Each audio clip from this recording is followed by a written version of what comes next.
where do you see the Redskins falling in terms of the division hierarchy? Oh, the Redskins are the team to beat because they are the team that gets beat the most. This is not rocket science here. I mean, look, that team was garbage last year. They haven't necessarily improved very much anywhere else. I really don't know what the big discussion is about this squad. I haven't seen a lot necessarily that makes me pumped about anything. Hey, yeah, again, they're the team to beat. He's exactly right because they will get beat a lot. Adam, is this just DeSean talking a lot, or is there some credibility to what he has to say? I mean, I don't blame him for saying that. Like, he shouldn't be like, oh yeah, we're gonna finish last again. But I mean, they're obviously the worst team on paper in the division. There's no question about that. They were at 4-12 last year, and they haven't gotten that much better. They have the same quarterbacks.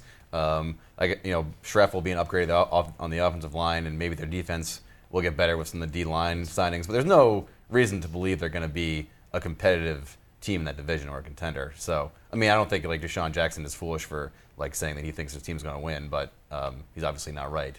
Well, Neil, were you one of the many who rolled their eyes when you heard DeSean Jackson's comments? Yeah, it's silly because, and this is the difference between being confident and a guarantee, right? I mean, this is him trying to be confident at least, but I don't think anybody looks at this roster at this point and says the Redskins are the team to beat. They'll finish last in the division. They may not get more than 5 wins this season. I think it's going to be another disaster. Well, and look, like crazy things happen in the NFL every year. Like one team goes from last place to first place. You don't see it coming. You've seen it many times. Maybe in some like weird snow globe way, things are shaken up, and the Redskins will like win 10 games and win the division. But they're certainly not the team to beat today. I think like that phrase sort of means like they're the favorite. Like they should be the team that is feared, which is like patently absurd. The best 4-12 team in the league. Clinton, Tony Romo said this in the offseason that he thinks the Cowboys are going to win the Super Bowl this year. Is this akin to what DeSean Jackson's saying, or is there more credibility to that, or is it just athletes trying to be boastful? I think there's a lot more credibility to it because they're a lot better team, and he's been a lot further in his specific career.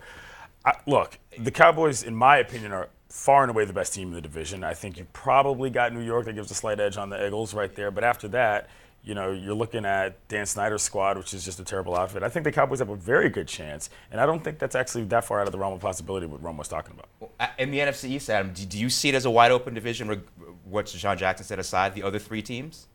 I don't know if I'd say wide. It seems like the Cowboys are pretty solidly like the favorite. I mean, I think basically every division in the NFL is wide open every year just because of the nature of the league and how small the margins are. Well, maybe not the AFC East when Tom Brady plays, right? That's true. Yeah. This year, yeah. Yeah, well, but this year different. No, so I don't think it's like. I think the Cowboys are like the favorite. I don't think it's like a slam dunk by any means.